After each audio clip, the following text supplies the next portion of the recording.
Alright everybody, and welcome to another edition of The Word According to Me, A20. Now tonight, we're going to talk about Brian Urlacher versus Ray Lewis. Now just recently, Brian Urlacher retired from the Chicago Bears. As a huge Bear fan, I've always believed that Brian Urlacher was way better than Ray Lewis. That's because Ray Lewis can dance and is intense doesn't mean he's been the best linebacker. He hasn't. It's been Brian Urlacher. Since the day that he moved from Sam to Mike, he's been the best middle linebacker in the game. Point blank period. End of discussion.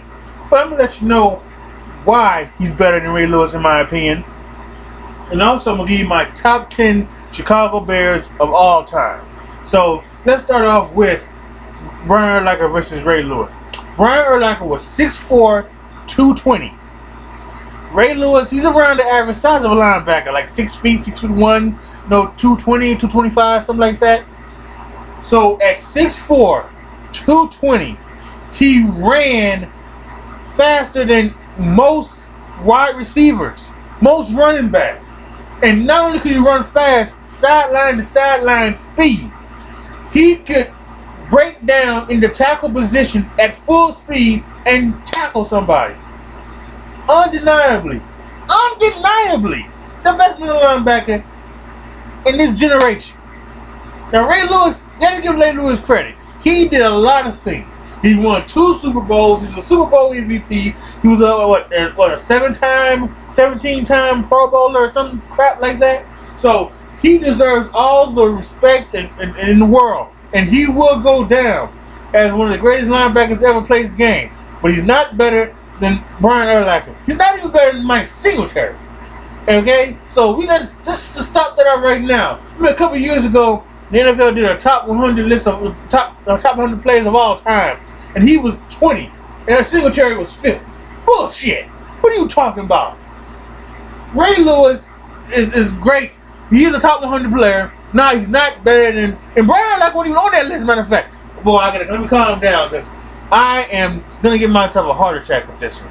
So let's go back to why Brian Urlacher is better than Ray Lewis. I'll go off on a tangent. I'm already am. So I was talking about 6'4", 250, and the things he could do: sideline to sideline speed, break down at full speed, and tackle somebody. Now he at times had trouble getting off the blocks from guards and fullbacks and things like that, especially earlier in his career. Corey Schlesinger would manhandle him, a lot of times, and same thing with Jim Klein saucer. But Ray Lewis had that problem too. If you go back to a Monday night game against the Kansas City Chiefs 7-8 years ago, Brian Waters handed him his head or his ass to his head, whatever saying that is. Whatever he did, he gave it to him on a silver platter. So I'm not going to say, well, Ray Lewis could get up the block. No, they were both equal at that. Now, Ray Lewis, I think, has more sacks. I think he has more interceptions. But he also played longer. Alright? He also played longer. So, of course, he would have more sacks. I mentioned the 2 Super Bowl rings. Brian Urlacher doesn't have a Super Bowl ring, unfortunately. And you can thank Rick Grossman for that. And Lovie Smith, his dumb ass.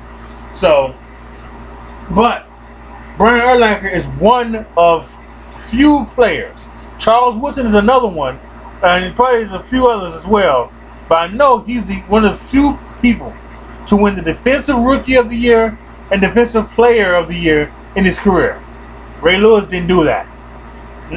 No, he didn't do that. No, he didn't.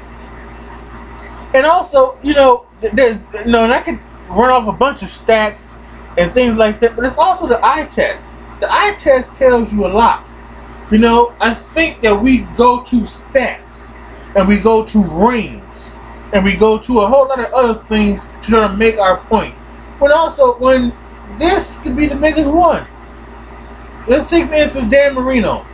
No championship rings, and all the stats in the world. But guess what? Dan Marino is a top 5 quarterback of all time, probably. He really is. Is he better than John Elway? In my opinion, I'm going to say yes, he is. Even though John Elway's got 2 rings. Is he better than Joe Montana? Yeah. Joe Montana's got 4 rings. He has none. But I think he's better than Joe Montana as a quarterback. So, I think we put the rings out the way, we put the Pro Bowls out the way, and just look at the eyes.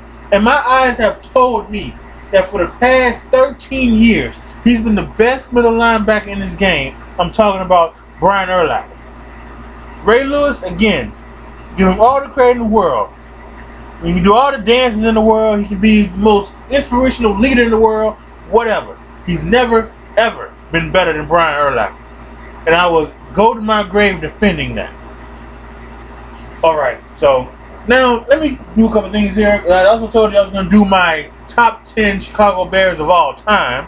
And all of this is due to Brian Urlacher a couple weeks ago retiring from the game of football, retiring as a Chicago Bear.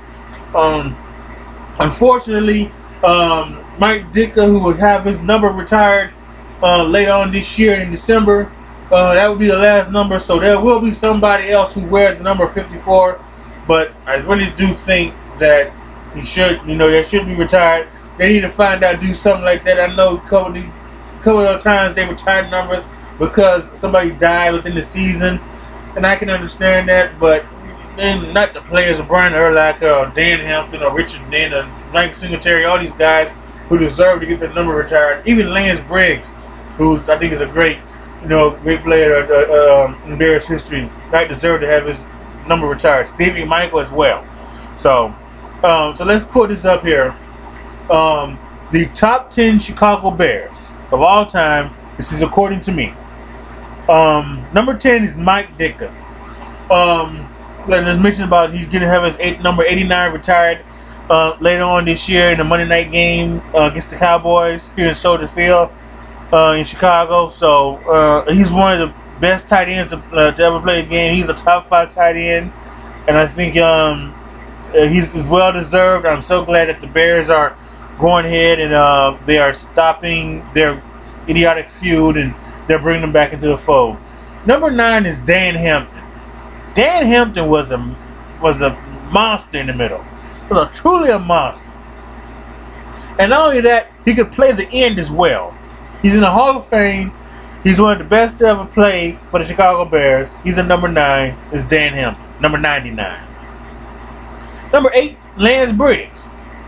Lance Briggs is gone. He went to 7 consecutive Pro Bowls before this past year because they started taking outside linebackers who actually are rushers. And that was a bunch of bull crap. But we're not going to get into that.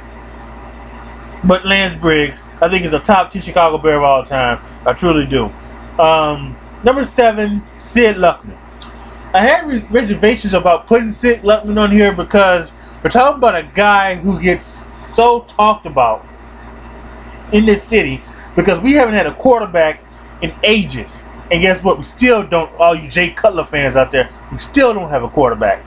But he gets talked about so much. But, you got to give him credit. Sid Luckman, he played his ass off when he did. Now, I'm not old enough to see him, obviously, but I'm going to give him respect. And number 7, Sid Luckman, is the top 10 Chicago Bear of all time. Number 6 is Gale Sayers. He still holds the record of having 6 touchdowns in one game. Excuse me. 6 touchdowns in one game against the San Francisco 49ers in his rookie year. Nobody has ever done it. Nobody's ever tied it, I don't think. So, he's got this thing with Walter Payton where, he wants to be, Walter Payton is greatest running back of all time. And that's another video I could do, Walter Payton versus Jim Brown, but I won't go there, yet. But Gale Sayers, in it for his time, was a great running back. He's number 6 on the list.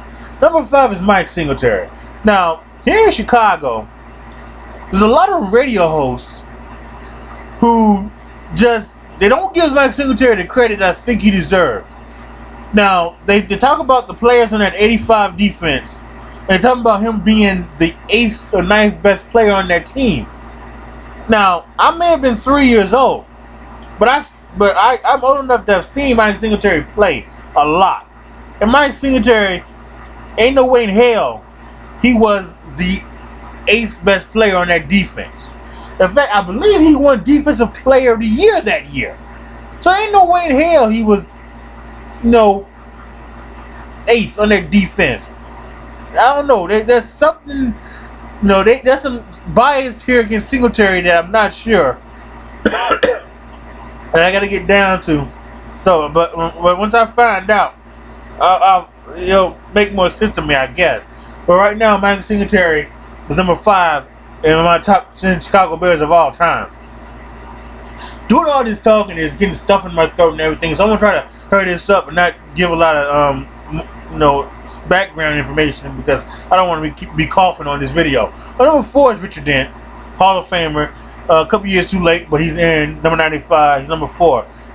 The guy who started this, the reason why I'm doing this video, Brian Urlacher, number 3. I think he is the 3rd greatest Bear of all time, the 2nd greatest middle linebacker of all time. He was just been amazing. Like I said, he's better than Ray Lewis. Point blank period, end of discussion. Number 2 is Dick Butkus. Again, didn't see him play, was not born yet, but I've seen the videos, and there's no doubt he was a monster. Dick Butkus, number 2. And number 1, my favorite player of all time, the greatest running back in the history of the football league, Walter Payton. Sweetness. Man. The reason why I wanted to play football was because of Walter. And boy, he was something else. Something special.